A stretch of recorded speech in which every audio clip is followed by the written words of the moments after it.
सदाशिवसमारम्भां शङ्कराचार्यमध्यमाम् शङ्कराचार्यमध्यमाम् अस्मदाचार्यपर्यन्तां अस्मदाचार्यपर्यन्ताम् वन्दे वन्दे गुरुपरम्पराम्। गुरुपरम्पराम्। ॐ ॐ सहना सहना भवतु भवतु सहनौ सहनौ भुनक्तु भुनक्तु सह वीर्यं करवावहै वीर्यकरवावहै तेजस्विनावधीतमस्तु मा तेजस्विनावधीतमस्तु मा विद्विषावहै। विद्विषावहै। ॐ शान्ति शान्ति शान्तिः। हरिः ॐ श्रीगुरुभ्यो नमः। गुरुभ्यो हरिः नमः। ॐ हरि तत्सत्। ॐ नमः शिवाय. So last time we studied 26th verse. Now we'll go on to 27th verse. Please unmute and chant with me. जातस्य हि ध्रुवो मृत्युः जातस्य हि ध्रुवो मृत्युः ध्रुवं जन्म मृतस्य च ध्रुवं जन्म मृतस्य च तस्माद् अपरिहार्येऽर्थे तस्मादपरिहार्येते न त्वं शोचितुम् अर्हसि न त्वं त्वं शोचितुमर्हसि। So in the first line, it is Jatasya hi dhruvo mrityuhu. That Ra will become Visarga mrityuhu. Then Dhruvam janma mritasya cha. Jatasya hi dhruvo mrityuhu. Dhruvam janma mritasya cha. Like that, okay? You should remember that. While chanting, you should remember that. So,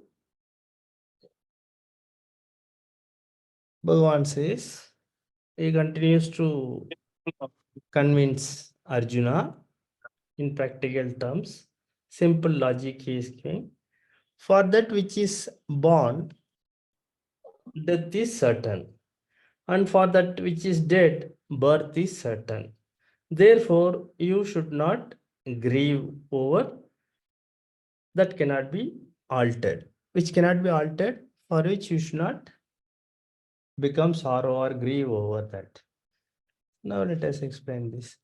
The same logic, nothing much different. Krishna gives now practical wisdom to Arjuna. Earlier he was giving spiritual wisdom, saying that Atma is Nitya hai, Atma is Sanatana hai, Atma is Sarvagata hai, it can never be destroyed, etc. etc. Up to 25th verse. Now he is giving a simple practical advice. Because in our religion, everybody believes that there is birth after death. If there is birth, then there is death, and if there is death, then there is birth. That is what he is insisting here. So you need not learn Vedanta. You not even believe in Atma. Just have some common sense, some intelligence. Okay? Then these things will make sense. That is what Krishna Bhagavan is trying to say to Arjuna.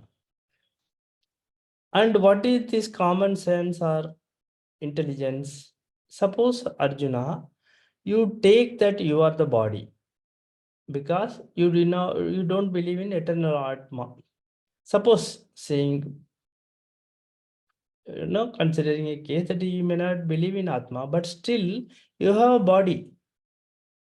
So then you should understand the nature of the body. You know that the body is born on a particular date. Okay, that is born. And that body which is born will have to die one day. Jatasya dhruvo mrityuhu. It has to die one day. So the Shastram, our Shastrams also very specifically, clearly say that anything born out of karma, good karma or bad karma, it will have a beginning and it will have an end. The body is born out of karma. The cause was because of the karma that we have done. So this body was born. Okay. And karma is like the oil in a lamp. When the oil gets exhausted, then the deepam, the fire also goes. The fire in the lamp go away. So we live and we start exhausting the karma. Just like a lamp, life is just like a lamp. It is supported by the oil of karma. And every day, this karma is getting exhausted. It is getting depleted. Little by little, it is getting reduced. So then he says, whether you remember it or not, whether you want to remember it or not, Arjuna, this is a fact. One has to exhaust, one will exhaust the karma, and one day the body will have to die. So meditate on this reality, on this fact. Then assimilate this fact. And generally what happens, we do not mind applying this law with regard to all other people. Death is fine. We can give advice. No, whoever is born will have to die one day. This all we give advice. Even somebody dies in the family, we say that this is inevitable, we have to accept it and all that. But when it happens to us, then the problem comes. It's very easy to give advice to other people, but we don't want to apply this law of karma to ourselves. So wherever death happens, we become very philosophical, we become great advisors. Then we say that if we are born, death is inevitable, death will happen. But what happens to that attitude, philosophy, when it happens to us somewhere in our family or nearby family?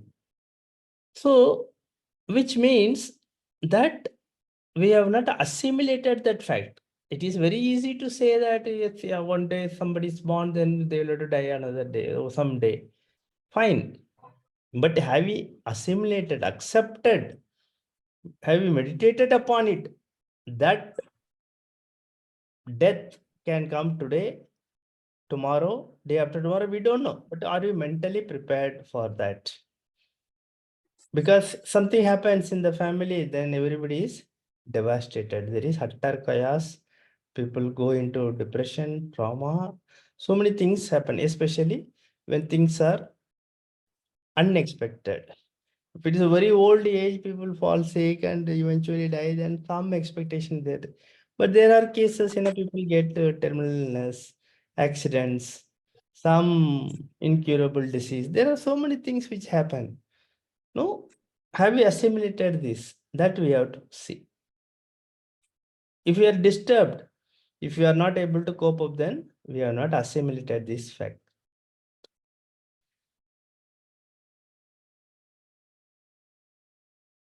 So, as long as this knowledge is not assimilated, it cannot be called wisdom. It is mere a piece of information. We possess a piece of information, but we do not have the wisdom. We cannot be called wise. Therefore, Krishna says, Jatasya mrityu dhruvam. Dhruva means definite. Okay.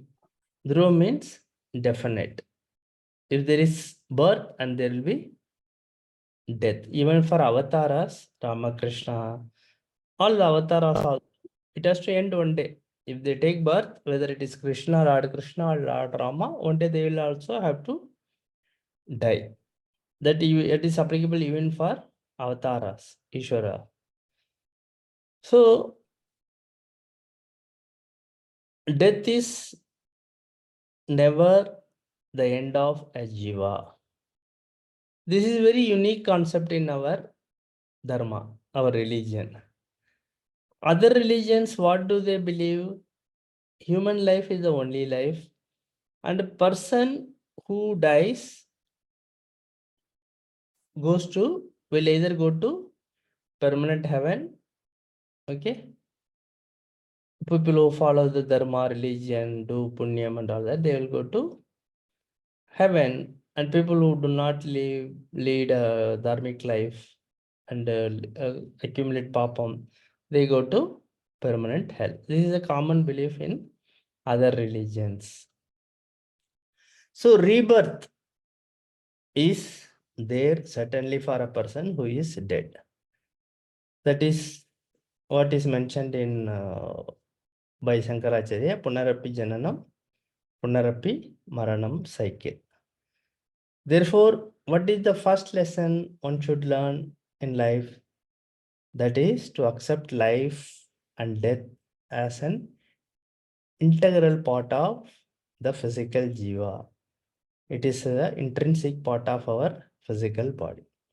And once we learn to accept it, there is no resistance towards them. Resistance towards it. The resistance, when there is a resistance, what happens? It causes sorrow. It causes pain. But if you go with the flow, if you accept the fact that this is the reality of life, no exceptions in this case, then there is no resistance and there is no sorrow. A particular term, apariharyate term is used. It means a choiceless situation. A situation where there is no cure, there is no remedy, incurable situation, remediless situation. That is called apariharyate. Apariyaha artha. Choiceless situation. That means by using my effort, my will, my knowledge, or even by using God's grace, I would not be able to change certain situations. We cannot say all situations are choiceless, but there are many situations which are beyond our control and we do not have choice. That is called apariharyate. And what happens with regard to this choiceless situation, what we should do? There is only one thing that wise people, intelligent people can do, that is total surrender, total acceptance. Accept the choiceless situation. That is one of the most important lessons of Bhagavad Gita. Learn to accept the choiceless situation, then surrender to it. Accept with understanding, not with complaint, grumbling, crying, all these things we should not do. That does not make us wise people or intelligent people or mature people. No, by crying and making this thing and all that, we will make only our life and others' life miserable. So we should accept it with maturity, without any complaint, without any frustration, without any irritation, without getting angry with the whole world. We will blame everything. See, oh God, why you have done that? What I have done? Throughout my life, I led a dharmic life. I did so many punyam. This thing has happened. No, such thing. So when we do not accept a choiceless situation, then what happens? We become angry with everyone. We start blaming each and everyone, each and every situation. Because of him or her, this has happened. Because of that situation, this has happened. Except us, we will blame everything. Sometimes people blame the God also. They will throw away the photos and murtis, saying that what is the use? Throughout my life, I worshipped, and this is what you have given me. That is all. Also, people do it, and they hope blame the entire creation, this whole world, etc., etc. These are all what is non-acceptance. And suppose a person says, I would love to accept, but I am not able to accept. What to do? I want to accept this fact, but I am unable to do. Then what is the way? There is one way. There is only one way. Because you cannot change the choiceless situation, it is not going to change.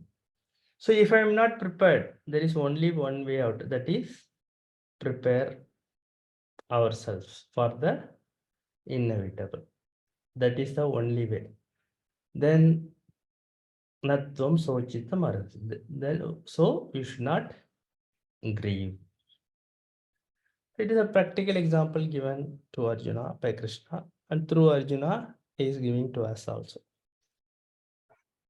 Next verse 28. Please unmute.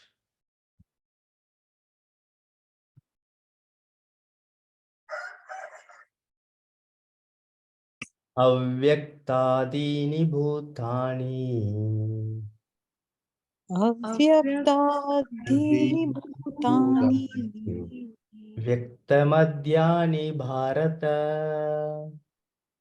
व्यक्तमध्यानि Bharat अव्यक्तानि दान्येव अव्यक्तानि नान्येव तत्र का परिदेवना.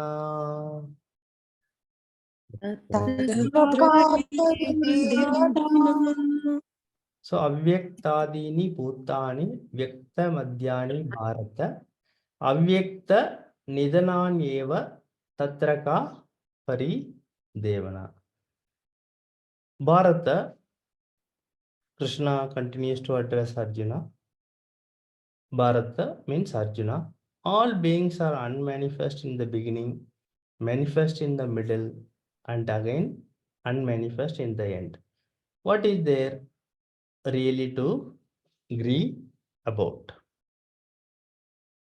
So in this verse, Bhagavan Krishna, Sri Krishna is explaining the phenomenon of birth and death. Because when we understand birth and death are inevitable, and we understand the process of birth and death, that if there is a beginning, there is an end. We come with an expiry date. There is a date in which we are born, and there is a date in which we will go away. So that if we understand clearly the pain, the impact of those, okay, of the situation to cause pain to us will be greatly reduced. Once we understand this, the impact or the pain cost will be reduced. We all have raga dvesha, no? We all have this raga dvesha, kama krodha, lobha moha, etc. Because it is tamasa vyaptam. It happens because of ignorance, and we are all afflicted by it. Therefore, Arjuna, understand the phenomenon of birth and death. Then your fear will go away. Then your sorrow will go away. If it doesn't go away, at least it will become less. Okay. And what is this understanding? So, in reality, there is no question of destruction of anything or any creation. Total destruction does not exist. Total creation cannot exist. Science also says law of conservation of matter, etc., and energy. Nothing is created, nothing is destroyed. That we study in science. Science also agrees. Nothing is ever created, nothing is ever destroyed. So even if it is Ishvara Bhagavan, even Bhagavan cannot create a milligram of matter. Whatever is there, it is there. He cannot add anything. He cannot add anything, increase or reduce the matter. So we say God is omnipotent. Okay. But we should understand that creation of matter is not possible, even for that omnipotent God. That means even omnipotent God does not and cannot create even a ounce of matter, even a milligram of matter. Okay, then where is the question of Janma and Maranam, birth and destruction? So what do we mean by birth and destruction? Changing from one form to another. That is what is the actual meaning. Changing from one form to another is called birth, and changing from one form to another is called death. The phenomenon is only one. Okay, one phenomenon is called birth from one angle, and another one is called death from another angle. So when tomorrow is born, when tomorrow comes, it is the death of today. So when the water evaporates into a steam, then what happens? That conversion is called death of water or destruction from the point of view of water. Okay. If you take another angle, it is called creation. Because what is created there? Steam is generated. So from the point of view of steam, there is creation, there is birth. So it depends upon from which angle one looks at it. One may say that my water has evaporated. Another one can say that I have generated steam. So everything is changing from one state to another, one form to another. The previous condition is called unmanifest condition. The present condition is called manifest condition. So before birth, before the creation, everything was in unmanifest condition. Avyakta rupam. Okay. In unmanifest form. Then later on, it manifests. This creation is made, world is created. Then we are also born. Then it is called manifest condition. Therefore, Krishna Bhagavan says, Bhutani Avyaktadini. All the physical bodies existed before also. Okay. All our physical bodies that we possess and others existed before also, earlier also. Even before the creation came. It was all in potential form. So even before the Big Bang, when the creation started, before that also it existed in potential form. After Pralayam, everything goes into potential form. And during this creation, beginning of creation in science, they call it Big Bang. And everything comes into existence. Everything comes into manifestation. So bodies existed, we all existed. In what form? Definitely not in this form, but in potential form. Some may call it energy. In Vedanta, it is called Prakriti. Science, they call it energy. In Vedanta, we call it Prakriti. Prakriti means the fundamental form of matter. That is Prakriti. So everything resolves into Prakriti only.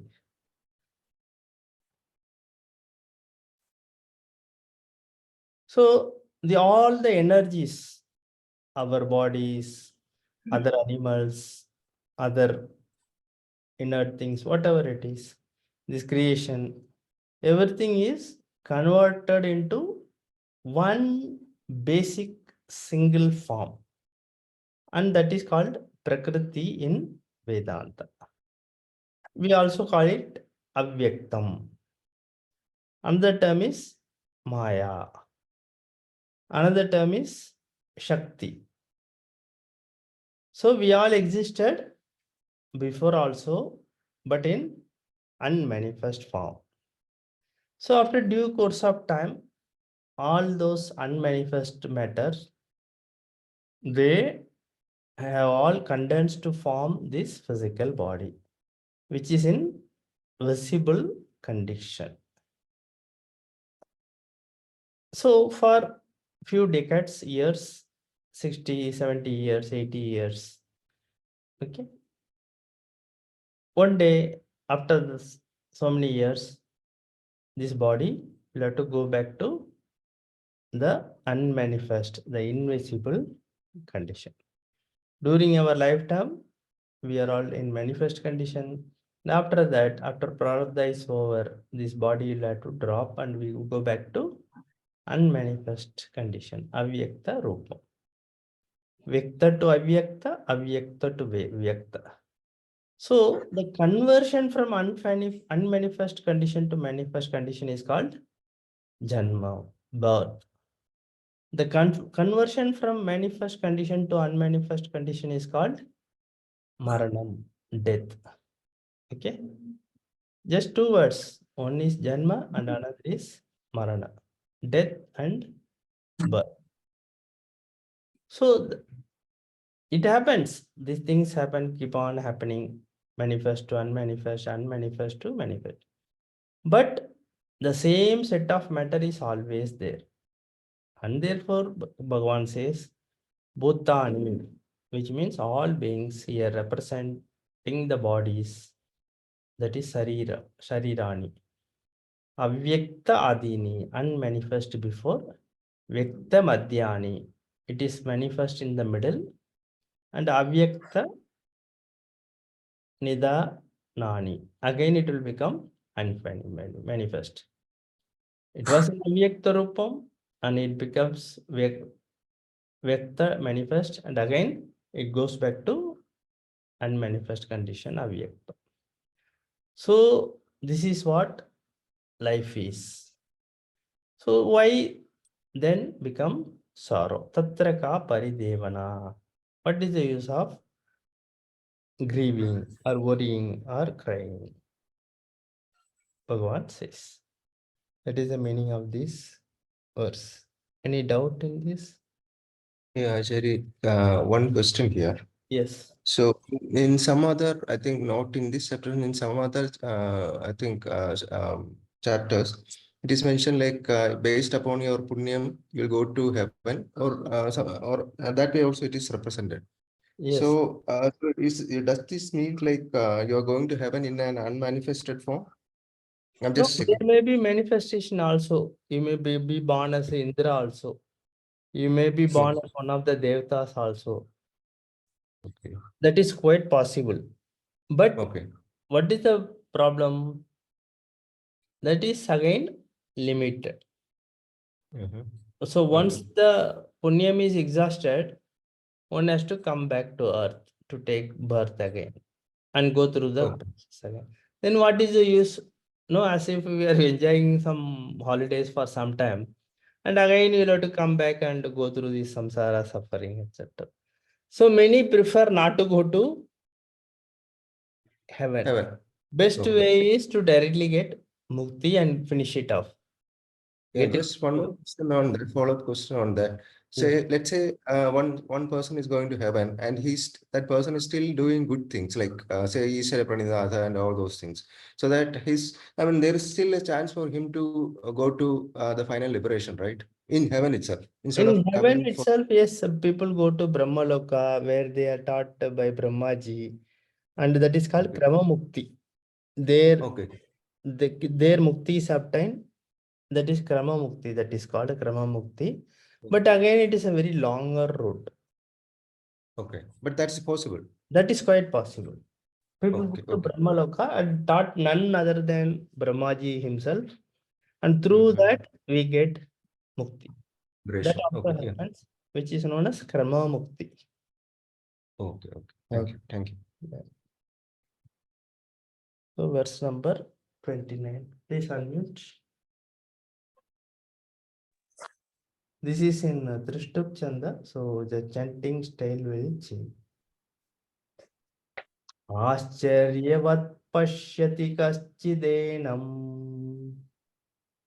आश्चर्यपश्यति Ascharyavat vadati tataiva chanyah.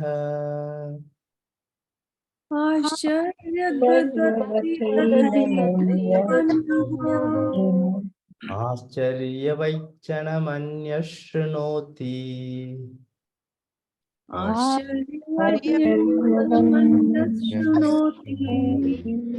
श्रुत्वाप्येनं वेद न चैव कश्चित्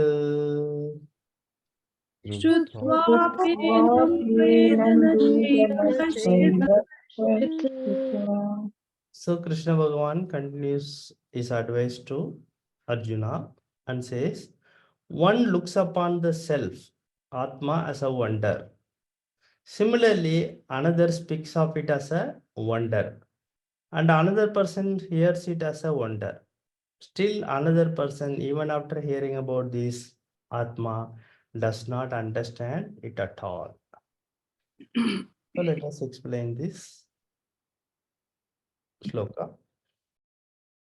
Here Krishna Bhagavan says, Arjuna, even if you are not able to understand this Atma, and even if you are not able to believe in this Atma or accept this Atma, okay, then I will not be surprised, because this very subject is extremely complicated, subtle, and it requires a lot of preparation for the understanding of this Atma. It is not that easy to understand the nature of Atma and accept and assimilate it.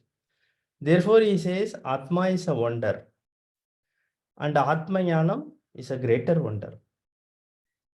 The absolute reality, the Atma Jnanam, self-knowledge, is still a great wonder.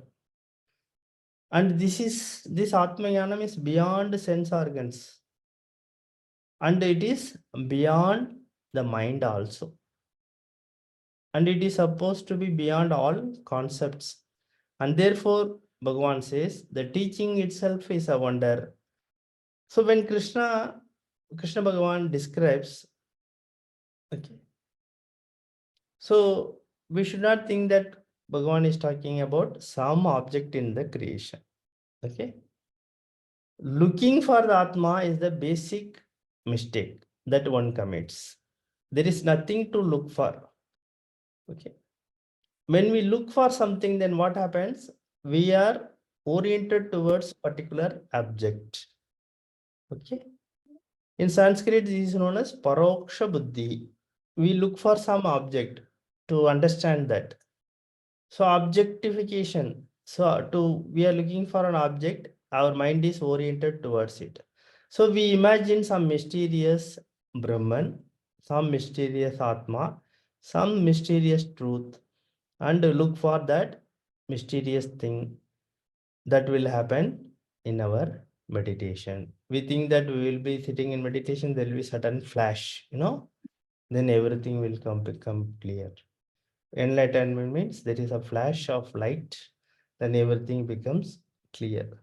No, don't look for any object.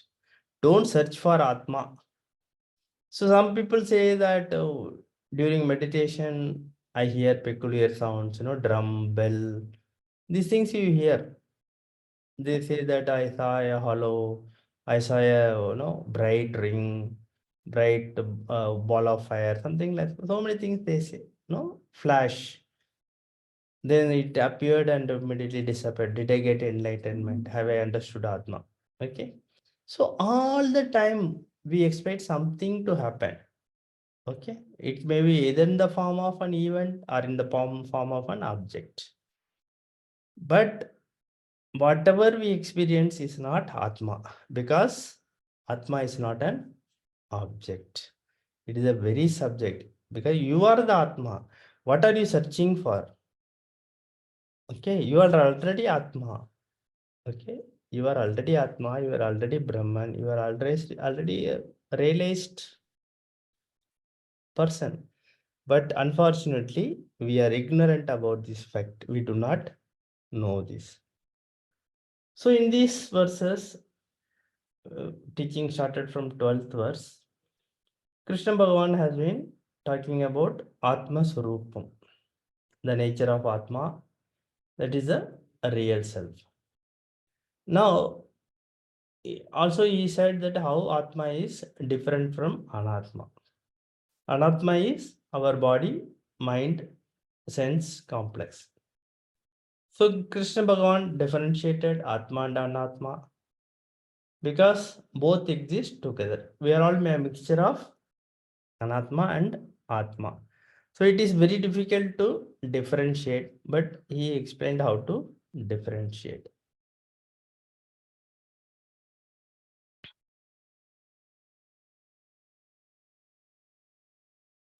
So Bhagavan subsequently pointed out that Anatma is not the real self and it is only a temporary. Ultimately, one has to recognize that I am someone different from the body-mind complex. This wisdom of the real I is Atma Jnanam, self-knowledge. This is called self-realization and this is called Jnana Yoga or Sankhya Yoga. And that is the title of the second chapter. So according to Vedanta, self-realization ultimately, that is the only thing that can eliminate the samsara problem of sorrow forever. There is no other way. Any other method can remove the sorrow temporarily, but it cannot remove it permanently. So total removal is possible only through self-realization, that is getting Atma Jnanam. So that Atma Jnanam is advocated by Sri Krishna for Shoka Nivritti, for freedom from sorrow. So in this 29th verse, Sri Krishna talks about the glory of this knowledge. Atmajnana Mahima, he says. Atmajnana Vibhuti. Atmajnana Mahatmyam. What is the glory of this knowledge? This is the greatest wonder in this creation. He said Ascharya. Acharya means greatest wonder. Self-knowledge is the greatest Ascharyam in the universe. It is the greatest wonder. So what does he mean by Ascharyam, Bhagavan, or wonder? So every human being is knowingly or unknowingly looking for only certain fundamental goals in life. Specifically, the goals may be different. Some people may want success in business. Others may want success in politics. Others may want to extend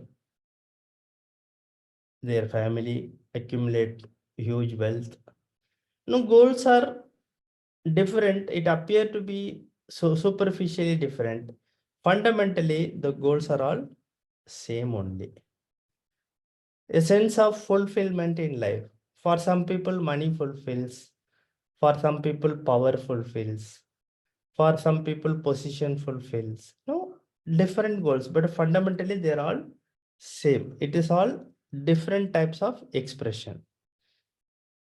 A sense of, we're all looking for a sense of fulfillment in life. So when one wants it through knowledge, okay, then what happens? Then that is a wonder. In this material world, when everybody is looking for this fulfillment, sense of fulfillment in life, this sense of material wealth, accumulation of wealth, etc., etc. Okay. Then second basic goal is sense of security. First is sense of fulfillment, then sense of security. So constantly we are attacked by this insecurity, sense of insecurity. There is sense of insecurity in everyone. So if I don't have enough money, if I don't have enough savings, I feel insecure. Okay.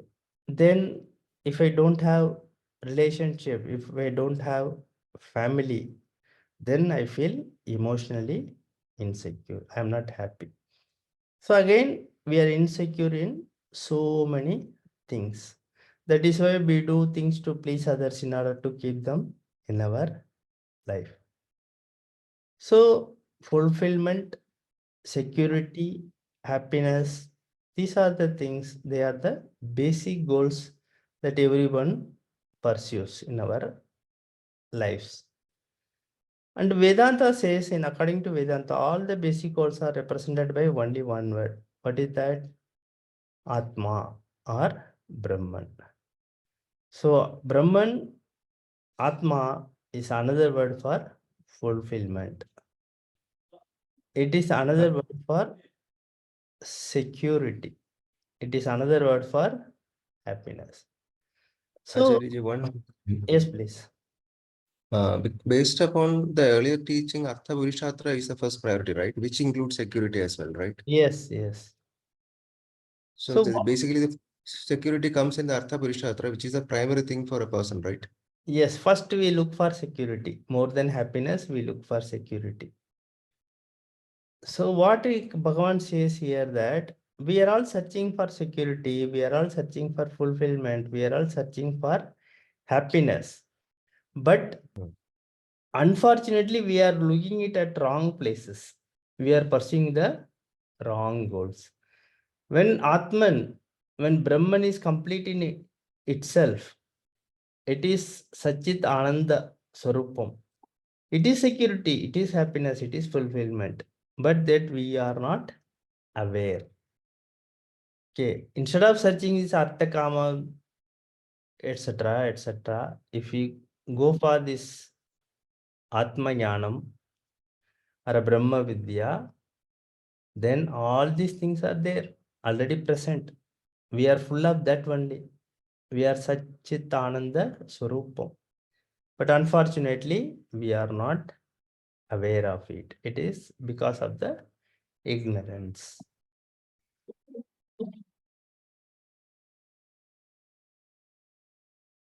So if we ask somebody, are you looking for Atma?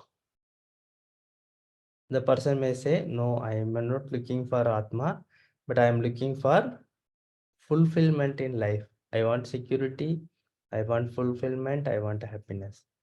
So indirectly what happens? He is searching for Atma only, he or she, but unfortunately that is not known to us. Because this security is called Atma, this fulfillment is called Atma, and this happiness is called Atma. And the peace that everyone wants is also Atma only. So Vedanta says all people are searching for, seeking Atma only. So what is the greatest wonder in that seeking? The goal, that is Atma, which is sought after by everyone, happens to be the very nature of the seeker. It is my own nature, but I don't know that I am searching the whole world for that. Where is that Atma? Where is that Atma? Where is that Atma? Without knowing that I am that Atma. I am the seeker is the Atma only. It is my very nature of Atma, but I do not know. So what is sought? That is the goal. And what is the goal? Peace, security, fulfillment, happiness, etc. And that is otherwise called Atma. So the Atma is one's own intrinsic self, one's own nature. So Atma means what in Sanskrit? It means self. So the greatest wonder is that everyone is seeking himself or herself without knowing that he is seeking himself or herself only. Searching the whole world for the self. So since we do not know what we are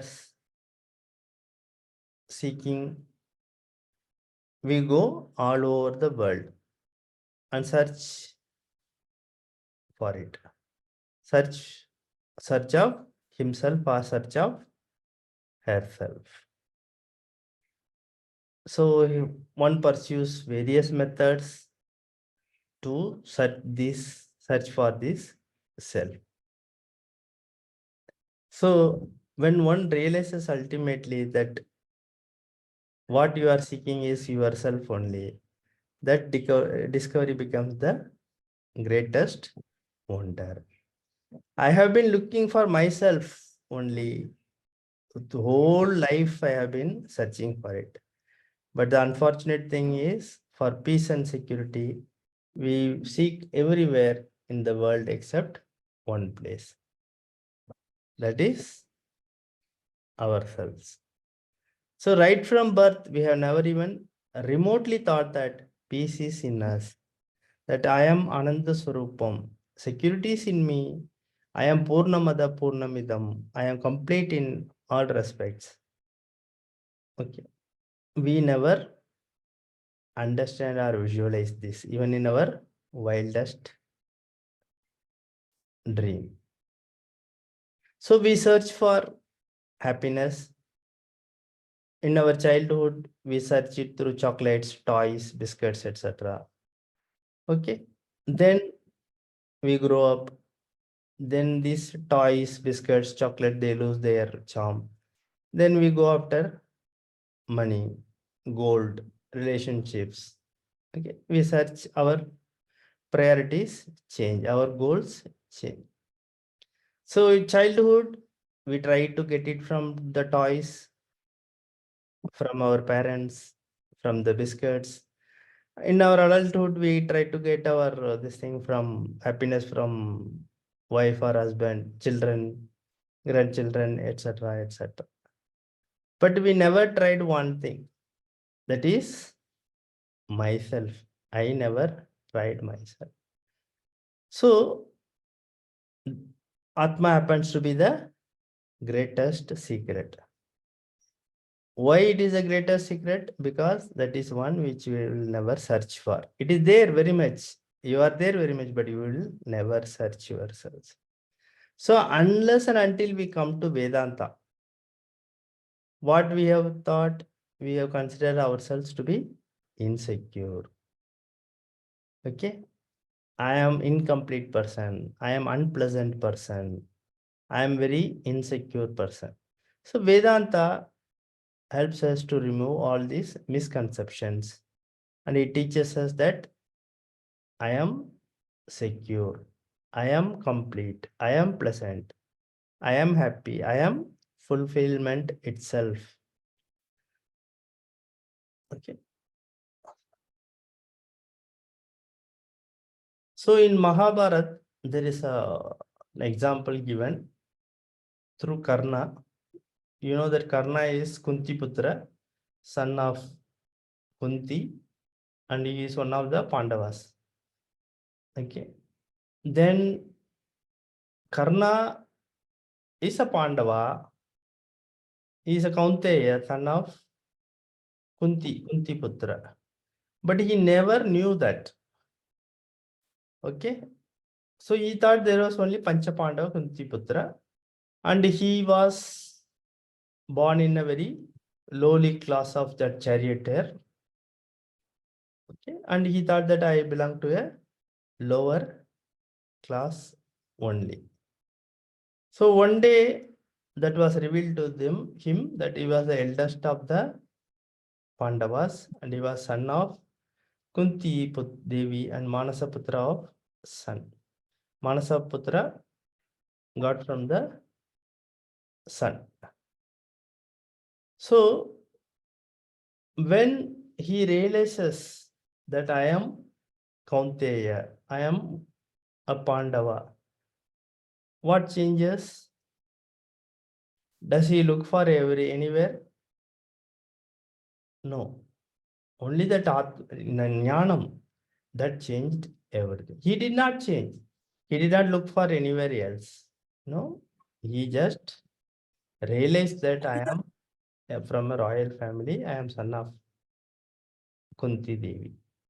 So did that make him a new person? Did that change his body? No, nothing. Okay, he remained the same old Karna. Okay. So it is only the recognition of that status. So so long as I don't realize that I am Atma, we are also like Karna only, thinking that we are born in a very lowly caste and we are destined to be treated like a low caste only.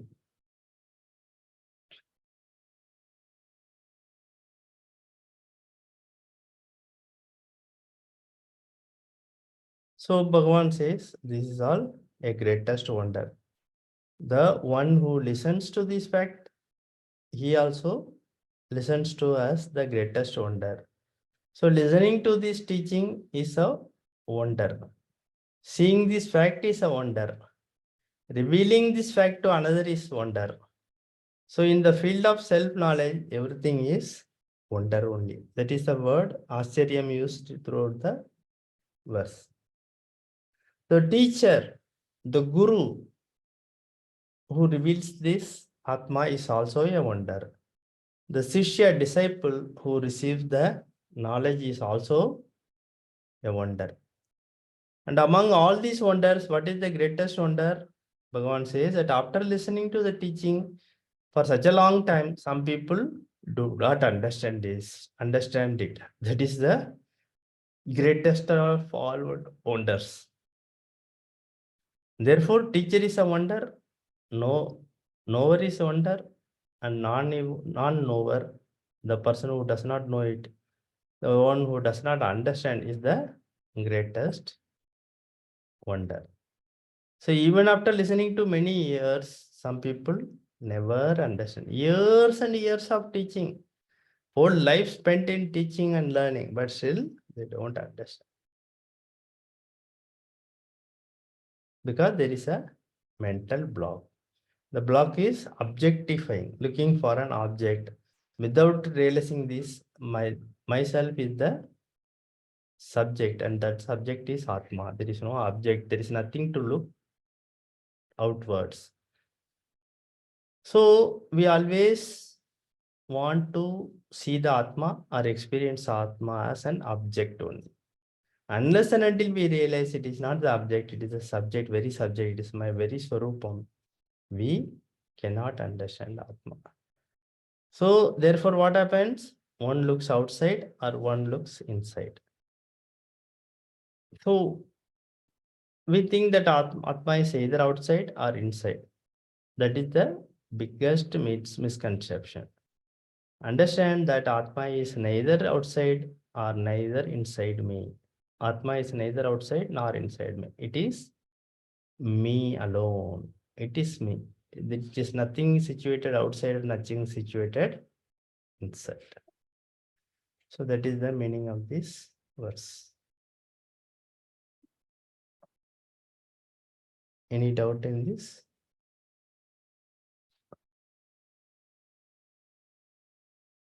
Okay, there is no doubt. Then we can move on to.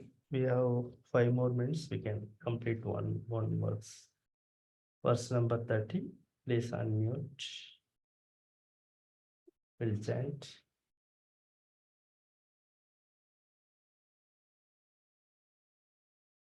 Again, we have come to Anushtup Chanda. So, Dehi Nityam Avadyoyam. Dehi nityam avadhyoyam. Dehe Sarvasya Bharata. Dehe Dehe sarvasya sarvasya bharata bharata. Tasmat Sarvani Bhutani. tasmat Tasmat sarvani sarvani bhutani. Natvam Sochitum Arhasi. natvam Natvam shochitum arhasi. samarhasi. So Krishna Bhagavan continues, Bharata, Arjuna, this Atma, the indweller of the bodies of all beings, is ever indestructible. Therefore, you should not grieve for all those people. So, Sri Krishna now is summing up, we can say, that there is no cause for sorrow, which he tries to explain, he has been trying to explain since verse number 11. The self Atma is Sat, and therefore it is Nitya, it is permanent, it is eternal. It is not subject to birth, death, or change. In a physical body, Deha, there is an indweller, Dehi. And this Dehi is known as Jiva Atma. In every one of us, we all have Deham, body, and there is one indweller, that is Dehi, that is called Jivatma. And this Jivatma is what? It is not subject to change or modification or destruction. Okay? It is not subject to destruction. So the Dehi is Nitya Avadhyaha. It is always indestructible. It can never be destroyed. Even when the body is destroyed, Atma is not destroyed. This is with reference to all living beings. Okay, Sarvani Bhutani, not only human beings, it is applicable for everyone, everything in this creation. Therefore, you should not grieve. Tvam sochitam na arhasi. So Krishna Bhagavan gives various arguments. The body which is Anitya will die one day. Anitya Atma can never be destroyed. So why grieve unnecessarily? Any situation that causes sorrow is also not permanent situation, and it is also subject to change. This dukkha, pain, sorrow, they come and go. Okay, sukha, happiness, pleasure also come and go. So sadness, sorrow does not depend upon what you have or what you don't have. It is a way of thinking. So Krishna Bhagavan tells Arjuna, Natvam sochitam arhasi, you should not grieve. And after telling Arjuna that there is no room for sorrow, Shri Krishna explains the same thing from different angle. From the standpoint of absolute reality, Paramartha Tattvam, absolute reality level. That is sorrow, shoka or delusion, moha is not possible. It is not possible at Paramarthika level. It is all possible at what level? Vyavaharika level only. At the transactional level only. At the Paramarthika level, in absolute reality level, these things are not possible because these things do not exist there. And it is not possible from the standpoint of relative reality. So from both the absolute and relative standpoints, we can understand that there is no room for sorrow. It is only a mental state, only how one looks at that. So there is no question of, one should not grieve. There is no room for sorrow. That is the meaning of this verse. Fairly simple verse, easy to explain and understand. So with this, we'll conclude. Time is up. If you have any doubts, you may please ask. We have couple of.